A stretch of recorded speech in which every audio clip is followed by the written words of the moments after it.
সুপ্রিয় শিক্ষার্থীবৃন্দ, আশা করি তোমরা সবাই ভালো আছো।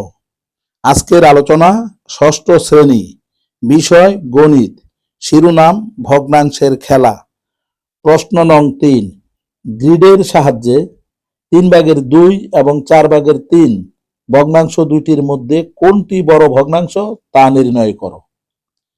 এখানে চিত্র কয়ে আয়তক্ষেত্রটি সমান ক্ষেত্রফল বিশিষ্ট 3টি কলামে বিভক্ত, যেখানে 3/2 অংশ হলুদ রং করা। আবার চিত্র ক্ষয়ে আয়তক্ষেত্রটি সমান ক্ষেত্রফল বিশিষ্ট 4টি সারিতে বিভক্ত, যেখানে 4/3 অংশ সবুজ রং করা।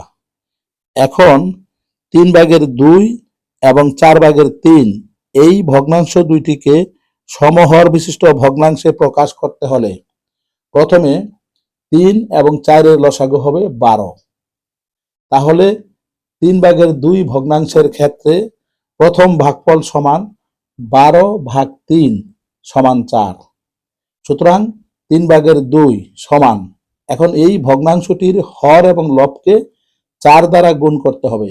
তাহলে পরবর্তী ভগ্নাংশটি হবে 2 × 4 ভাগ 3 × 4 সমান 12/8।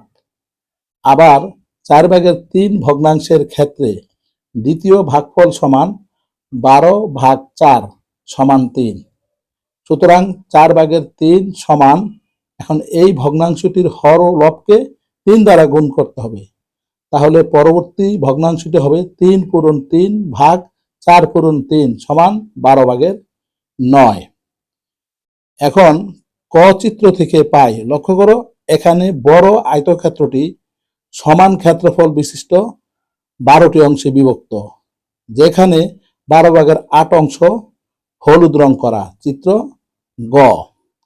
আবার খ চিত্র থেকে পাই বড় আয়তক্ষেত্রটি সমান ক্ষেত্রফল বিশিষ্ট 12টি অংশে বিভক্ত, যেখানে 12/9 অংশ সবুজ রং করা, চিত্র গহ।